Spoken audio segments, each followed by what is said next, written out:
Praise the Lord प्रियांनो, आज आपण वसंत ऋतूमध्ये प्राप्त होणारे आशीर्वाद, जो सर्व समर्थ देव याच्या अभिवचनावर विश्वास न ठेवता किंचित मनामध्ये संशय बाळगून किंवा अंतकरणामध्ये थोडा जरी संशय धरता देवाला उत्तर देणे किंवा प्रत्युत्तर करणे, आणि तरी देखील देव आपल्या लेकरांवर कसा विश्वास ठेवतो, लेकरांची काळजी घेतो आणि त्या लेकरांना आशीर्वादित करतो आणि त्यांना योग्य ती वेळ परमेश्वर आणि योग्य ते ठिकाण दाखवून देतो. ऋतुमानांप्रमाणे देव आशीर्वादित करतो, जागेप्रमाणे देव आशीर्वादित करतो. तर आज आपण उत्पत्ती याचा 17वा अध्याय आणि वचन 16 ते 17 मध्ये आपण पाहत आहोत. अब्राम आणि सारा. मी तिला आशीर्वादित करीन, एवढेच नव्हे, तिच्या पोटी तुला एक मुलगा देईन. मी तिला आशीर्वादित करीन, तिच्यापासून राष्ट्रे उद्भवतील, तिच्यापासून राष्ट्रांचे राजे निपजतील. अब्राहमाने उपडे पडून व हसून मनातल्या मनात म्हटले, 100 वर्षाच्या माणसाला मूल होईल काय? 90 वर्षाच्या सारेला मूल होईल काय? आपण बघूयात. म्हणून देवबाप्पाने काय केलेलं आहे की त्यांना आशीर्वादित दिलेलं आहे आणि परमेश्वर त्यांच्याशी बोलत आहे आणि त्यांना सांगत आहे की मी पुढच्या वेळेस येईल तेव्हा सारा काय होईल, गर्भवती होईल आणि तिच्या पोटी तुला काय होईल, मुलगा होईल. पण तरी देखील अब्राहमाने काय केलेलं आहे की 100 वर्षाच्या माणसाला मूल होईल काय आणि 90 वर्षाची सारा, त्यांनी आपलं वयोवर्ष तिथे दाखवलेलं आहे. तसेच जर आपण पुढे बघितलं तो उत्पत्ती याचा 18वा अध्याय आणि वचन 12 ते 14. तेव्हा सारा मनातल्या मनात हसून म्हणाली, मी जख्ख म्हातारी झाले आहे व माझा धनीही वृद्ध झाला आहे, तर मला आता हे सुख मिळेल काय? परमेश्वर अब्रामास म्हणाला, सारा का हसली? मी आता अशी वृद्ध झाले असता मला खरोखर मुलगा होणार काय? असे ती का म्हणाली? परमेश्वराला काही असाध्य आहे काय? पुढल्या वसंत ऋतूत नेमिलेल्या समयी मी तुझकडे परत येईन, तेव्हा सारेला मुलगा होईल. पहा प्रियांनो, आपण इथे वसंत ऋतू याचा उल्लेख परमेश्वराने केलेला आहे. म्हणून आपण सुरुवातीलाच बोललेलो आहे की वसंत ऋतूमध्ये प्राप्त होणारे आशीर्वाद. तर वसंत ऋतूचा उल्लेख जेव्हा आपण करतो, परंतु त्याच्या आधी आपण अब्राहम आणि सारेने जर स्वतःची ओळख करून दिलेली, तर अब्राहमाने काय दिलेले की मी 100 वर्षाचा आहे आणि सारा काय आहे, तर सारा 90 वर्षाची आहे. त्यांनी त्यांची वयोमर्यादा तिथे दाखवलेली आहे. परंतु प्रियांनो, आपण जर वसंत ऋतूकडे जर बघत आहोत तर मराठी महिन्यांमध्ये वसंत ऋतूचा उल्लेख होतो. वसंत ऋतू हा बहारदार तसेच फुलांनी आणि कळ्यांनी सजलेला असतो. कारण जुनी पालवी जाऊन किंवा ज्याला आपण पालापाचोळा म्हणतो, अशी सर्व पालापाचोळा जमिनीवर पडलेला असतो आणि ते वृक्षपाने ती गळून पडतात. आपलं अस्तित्व त्या झाडापासून ती दूर करतात, लांब करतात. झाडापासून ती गळून खाली पडतात. त्याला आपण कचरा देखील बोलतो.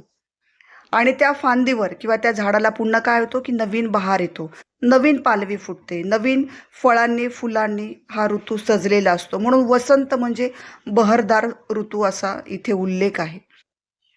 आणि हा वसंत ऋतू आज देखील आपण जर महिन्यांमध्ये बघितला तर मार्च, एप्रिल आणि मे या महिन्यांमध्ये सगळीकडे काय की नवीन पालवी फुटलेली असते, झाडं बहरलेली असतात. म्हणून इथे काय दिलेलं आहे की वसंत ऋतू. तसेच आपण पुढे बघूयात की म्हणून परमेश्वराने काय सांगितले की वसंत ऋतूत सारेला मुलगा होईल. आणि हा आशीर्वाद कधी दिलेला आहे की परमेश्वर सांगतो की या वसंत ऋतूमध्ये मी आज तुमच्याकडे काय मी आलेलो आहे. परंतु पुढल्या आपण जर वचनाकडे बघितलं तर परमेश्वराला काही असाध्य आहे काय? पुढल्या वसंत ऋतूत नेमिलेल्या समयी मी तुझकडे परत येईल. म्हणजे या वेळेस जर मी आलेला आहोत आणि पुढच्या समयी ज्या वेळेस मी येईल त्यावेळेस हीच वेळ असणार आहे आणि ह्याच समय असणार आहे आणि या समयांमध्ये मी तुमच्याकडे येणार आहे. अभिवचन देवाने दिलेले, आधीमधीचं वचन दिलेलं नाहीये. तर 1 वर्षानंतरचं वचन आहे आणि ज्यावेळेस मी येईल त्यावेळेस तुम्हाला काय होईल, मुलगा होईल.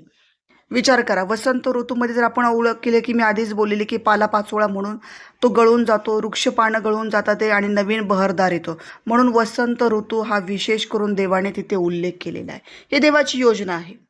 ही कोणा मनुष्याची योजना नाही आहे. म्हणूनच अब्राहम म्हणलंय की आम्ही वयोवृद्ध झालेलो आहोत. मी तर 100चा आहे आणि सारा काय 90ची आहे. आणि कसं होणार आहे? त्यांनी स्वतःला कचऱ्यामध्ये जमा केलेलं आहे. आमच्या देहामध्ये सगळ्या ज्या गोष्टी आहेत त्या सगळ्या काय केलेल्या आहेत? गळून गेलेल्या आहेत. आम्ही ते असाध्य करू शकत नाही. असाध्य आहे. 100 वर्ष आणि 90 वर्ष म्हणजे खूप आहे. आणि कसं होणार आहे? परंतु परमेश्वराला जे शक्य आहे ते मनुष्याला शक्य असेलच असं नाही. कारण की ज्यावेळेस परमेश्वर ती गोष्ट शक्य करतो, आशीर्वादित करतो, त्यावेळेस तो अनुग्रह, तो आशीर्वाद ज्यावेळेस तो मनुष्य स्वीकारतो, त्यावेळेस तो कधीही देवाला उत्तर देत नाही. जे देवाला अशक्य असं काहीच नाही आहे. जे परमेश्वराला अशक्य असं काहीच नाही आहे. आणि म्हणून देववचन सांगत आहे की वसंत ऋतूमध्ये काय करेल? मी पुढच्या वेळेस येईल त्यावेळेस तुला काय होईल? तुला मुलगा होईल. तसेच आपण जर पुढे बघितलं तर 2 राजे अध्याय 4 वचन 16 ते 17 मध्ये आपण बघूयात की अलिशा व शुनेम येथील स्त्री, इथे देखील देवप्पाने काय केलेले की अलिशाच्या द्वारे जी शुनेम ही जी स्त्री आहे तिला देखील देवाने काय दिलेलं आहे? आशीर्वादित केलेलं आहे. अलिशा हा संदेष्टा तिथे गेलेला आहे. तर आपण वचन बघूयात की 2 राजे याचा अध्याय 4 आणि वचन 16 ते 17. तो तिला म्हणाला, वसंत ऋतू पुनरुपी येईल, तेव्हा तू पुत्रास उराशी धरशील.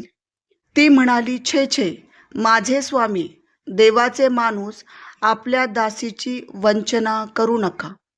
पुढे अलिशाने सांगितल्याप्रमाणे त्या स्त्रीस गर्भ राहिला आणि वसंत ऋतू पुनरुपी आला, तेव्हा तिला पुत्र झाला.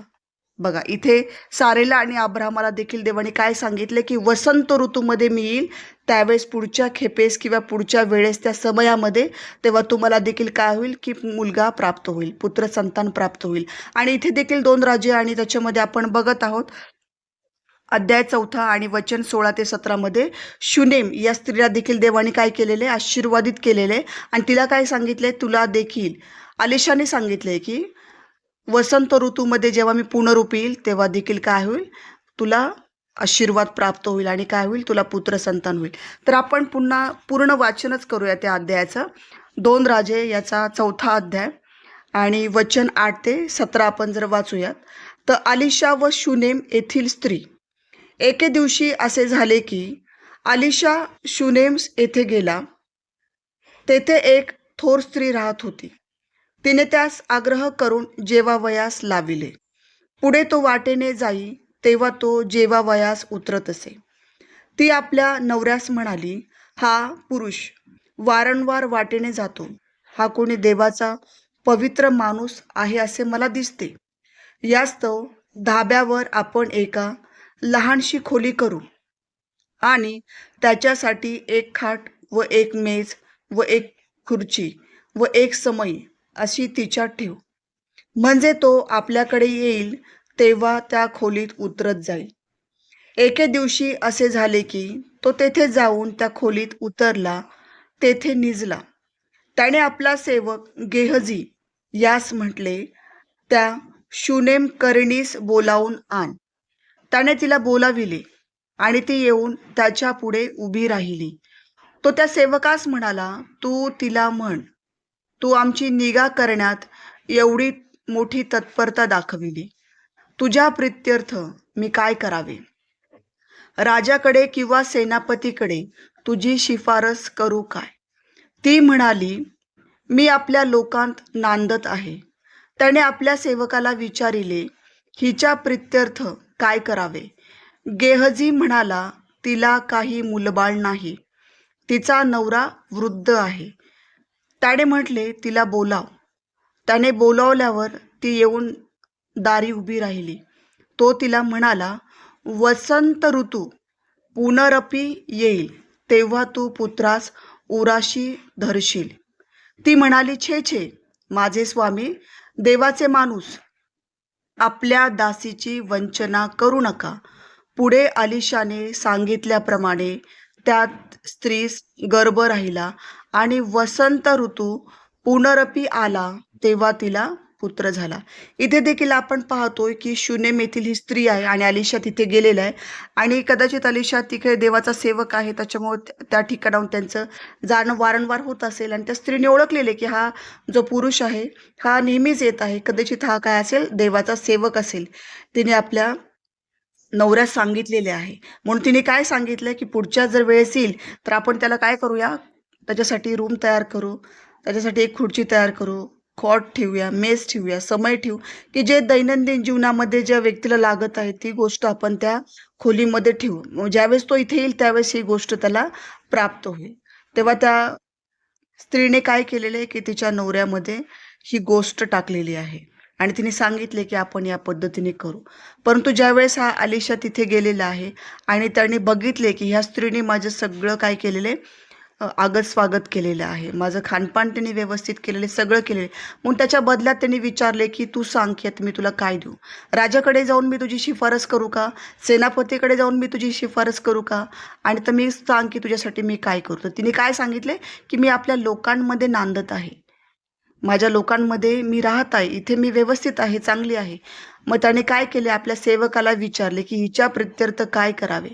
तेव्हा गेहजी हा जो सेवक होता तो काय म्हणालाय की हिला काय मूलबाळ नाहीये आणि तिचा नवरा काय वृद्ध आहे. इथे देखील अब्राहमाकडे बघितलं तर अब्राहम स्वतः बोलत आहे की मी काय 100 वर्षाचा आहे आणि मला मूल कसं होईल. आणि इथे देखील त्या शुनेम येथील स्त्रीचा उल्लेख जर आपण केला तर तिचा नवरा देखील काय वृद्ध आहे. आणि त्याने जेव्हा तिला बोलवलं आणि ती दाराशी उभी होती, तो तिला म्हणाला की तू मी पुढच्या खेपेस पुनरुपी येईल वसंत ऋतूमध्ये, तर तुला काय होईल की तू पुत्राला उराशी धरशील. त्यावेळेस तुझं मूल तुझ्या जवळ असेल, तुझ्या कडेवर असेल, तुझ्या छातीला तू बिलगून त्या लेकराला धरशील. तर त्यावेळेस ती काय बोलली की छे छे माझे स्वामी देवाचे माणूस, आपल्या दासीची काय करू नका, वंचना करू नका. ती बोललेली माझा जर नवरा एवढा वयोवृद्ध आहे तर मला मूल कसं प्राप्त होईल, मला मूल कसं होणार. म्हणून तिने त्याची देखील स्तुती न करता की त्याची जी कमकुवतता आहे आपल्या पुरुषाची तिने तिथे सांगितलेली आहे. आणि माझी वंचना तुम्ही करू नका, माझी थट्टा नका करू, कारण की हे कसं शक्य आहे. म्हणून इथे ती शुनेमी स्त्री देखील बोललेली, सगळं तिने स्वागत केलेले, परंतु तिने मनामध्ये संशय बाळगलाय. देवाचा माणूस हा तिने विश्वास ठेवलेला आहे, ह्या दरवेळेस येईल आपल्याकडे म्हणून त्याची सगळ्या गोष्टी तिने केलेल्या आहे. परंतु जर देवाचा माणूस तुझ्याकडे आलेला आहे आणि देवाचा माणूस जर तुला अभिवचन करत आहे तर त्या अभिवचनावर विश्वास ठेवताना तिने काय केलेले की मनामध्ये किंचित अविश्वास दाखवलेला आहे. तरी देखील त्या देवाच्या माणसाने काय सांगितलेले की मी पुनरुपी वसंतच ऋतूमध्ये येणार आहे पुढच्या वर्षी आणि त्यावेळेस तुला काय होईल, मुलगा होईल. म्हणून आपण अब्राहमाचं सारेचं उदाहरण जर घेतलं उत्पत्तीमध्ये आणि 2 राजेमध्ये अलिशा आणि शुनेम स्त्री यांचं देखील आपण उदाहरण घेतलं तर दोघांनाही आशीर्वाद कुठे मिळालेला आहे, वसंत ऋतूमध्येच आशीर्वाद मिळालेला आहे. वसंत ऋतूचा उल्लेख प्रामुख्याने का केलेला गेलेला आहे की तिथे काय होतं की जुन्या पालवी निघून आणि तिथे नवीन बहरदार पालवी येते. हा आशीर्वाद देवाने आपल्याला दिलेला आहे. दोघांनीही अविश्वास त्या देवाच्या सेवकांवरती दाखवलेला आहे.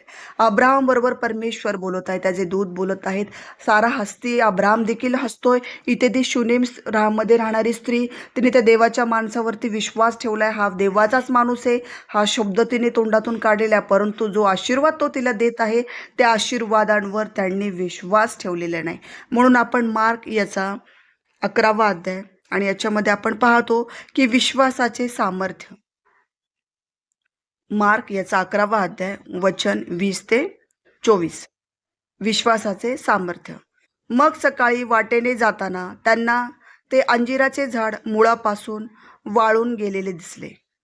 तेव्हा पेत्राला आठवण होऊन तो त्याला म्हणाला, गुरुजी, आपण ज्या अंजिराच्या झाडाला शाप दिला ते वाळून गेले आहे.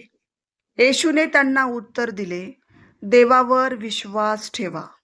मी तुम्हास खचित सांगतो की जो कोणी या डोंगराला तू उपटून समुद्रात टाकला जा असे म्हणेल आणि आपल्या अंतकरणात शंका न बाळगता आपण म्हणतो तसे घडेलच असा विश्वास धरील, त्याच्या शब्दाप्रमाणे घडून येईल. म्हणून मी तुम्हाला सांगतो, तुम्ही प्रार्थना करून जे काही मागाल ते आपल्याला मिळालेच आहे असा विश्वास धरा, म्हणजे ते तुम्हास मिळेल. खूप सुंदर आहे. आपण मार्क याचा 11वा अध्याय आणि वचन 20 ते 24 मध्ये बघितलेलं आहे, की विश्वासाचे सामर्थ्य कसं आहे. अब्राहम आणि सारा, अब्राहमाला जनक मानलेलं आहे. देवबाप्पाने आशीर्वाद केलेला आहे. तो सांगतो, की मी आशीर्वादित करील, बहुगुणित करील. अभिवचन देतोय तरी देखील अब्राहम हा काय आहे? पृथ्वीवरचा मानव आहे आणि त्यांनी स्वतःला काय केलेलं आहे, पालापाचोळा म्हणून देवासमोर उभा राहिलेला आहे, की माझ्यामध्ये हे वृक्ष झालेलं झाड आहे आणि या झाडाला किती जरी पाणी टाकलं तरी त्याला आशीर्वाद प्राप्त होत नाही. किती जरी त्याची निगा राखली तरी ते काय झालेले आहे, वयोवृद्ध झालेले आहे. त्याच्याबरोबर माझी जी स्त्री आहे ती देखील काय झालेली, ती देखील वयोवृद्ध आहे. आपण जर पुन्हा इकडे बघितलं 2 राजे अध्याय वचन 4 आणि वचन 16 ते 17 मध्ये देखील काय झालेले, अलिशा आणि शूनेम येथील स्त्री यांचं जर आपण उल्लेख बघितलेला आहे विशेष करून, तर वचन 8 ते 17 मध्ये देखील तिने काय सांगितले, की स्वामी, छे छे, तुम्ही माझी वंचना का करता? तर माझा जो नवरा आहे तो काय वृद्ध आहे. त्याचा जो अलिशाचा जो सेवक होता गेहजी, त्यांनी काय सांगितले, की हिचा नवरा काय झालेला आहे, वृद्ध आहे. अब्राम देखील बोलतो मी वृद्ध आहे आणि सारा देखील बोलते मी वृद्ध आहे आणि ते गेहजीने सांगितलेले की तिचा जो नवरा आहे तो देखील काय आहे, वृद्ध आहे आणि ती बोलते छे छे माझे स्वामी, माझी काय करू नका, वंचना करू नका. तर देखील अलिशा काय बोलतो, देवाचा संदेष्ट काय बोलतो, की मी ज्यावेळेस वसंत ऋतूमध्ये पुनरुपी येईल त्यावेळेस तुझ्या लेकराला तू उराशी धरशील. म्हणून मार्क याचा अध्याय आणि उत्पत्ती आणि राजे याच्यामध्ये काय केलेलं आहे, परमेश्वराने जो आशीर्वाद दिलेला आहे, परंतु ह्या सेवकांनी, ह्या देवावर विश्वास ठेवणाऱ्या त्याच्या लेकरांनी किंचित मनामध्ये संशय बाळगलेला आहे. म्हणून आपण ख्रिस्ताकडे जेव्हा आपण बघतो मार्क याच्या अध्यायामध्ये, तेव्हा ख्रिस्ताने काय सांगितले, विश्वासाचे सामर्थ्य. पेत्राने सांगितलेले की तुम्ही याला आठवण करून देतो की अंजिराच्या झाडाला तुम्ही काय दिलेलं आहे, शाप दिला आणि ते वाळून गेलेले आहे. म्हणून येशूने काय सांगितले, तुम्ही देवावर काय करा, विश्वास ठेवा आणि मी तुम्हाच खच्चीत सांगतो, जो कोणी या डोंगराला उपटून टाकला जा असे जर म्हणेल आणि अंतःकरणात शंका न बाळगता आपण असे घडलेच आहे असा विश्वास धरण, तर त्या शब्दाप्रमाणे घडून येईल. म्हणून तुम्ही प्रार्थना करताना जे काही मागता त्यावेळेस मिळालेच आहे असा विश्वास धरा. पहा, देवा इथे आपण मार्कच्या अध्यायामध्ये 24व्या वचनामध्ये काय बघतोय, की जेव्हा तुम्ही प्रार्थना करता आणि जे मागता ते मला मिळालेच आहे हा विश्वास धरा. अब्राहम देखील देवाशी बोलत होता. परमेश्वराचे दूत अब्राहमाच्या घरी जाऊन त्यांचं उठणं बसणं असत होतं. सारा त्या देवदूतांची सेवा चाकरी करत होती. त्यांच्यासाठी सफीट मिळत होती. भाकर भाजी ते लोक त्यांच्याकडे खात होते. दही तूप लोण्यांनी अब्राहमाला देवाने आशीर्वादित केलेलं होतं. स्वतः देव त्याच्याशी बोलत होता. तरी देखील अब्राहम मनुष्य म्हणून किंचितसा देवापासून तिथे लांब गेलेला आहे शब्दांमुळे. आणि इथे विश्वासाचं सामर्थ्य ख्रिस्ताने सांगितले की देवावर विश्वास ठेवा, त्याच्या एकुलत्या एक पुत्रावर विश्वास ठेवा. म्हणून प्रियजनो, आपण जेव्हा वचनाचा अभ्यास केलेला आहे आणि परमेश्वराने विश्वास कसा ठेवावा आणि वसंत ऋतू, विशेष करून वसंत ऋतूचा उल्लेखच देवाने इथे का केलेला आहे, कारण की वसंत ऋतूमध्ये जुनी पालवी गळून नवीन पालवी येते. वसंत फुलला जातो. तुम्ही जर वसंत ऋतूमध्ये गुलमोहराच्या झाडाचा जर विशेष केला तर गुलमोहराचं झाड हे जे आहे हे वसंत ऋतूमध्ये फुललं जातं. अगदी लाल फुलांनी ते सजून जातं.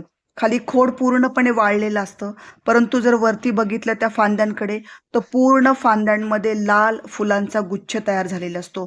त्या फुलांच्या गुच्छांना कळ्या आलेल्या असतात. म्हणून देवबाप्पाने वसंत ऋतूचा उल्लेख केलेला आहे.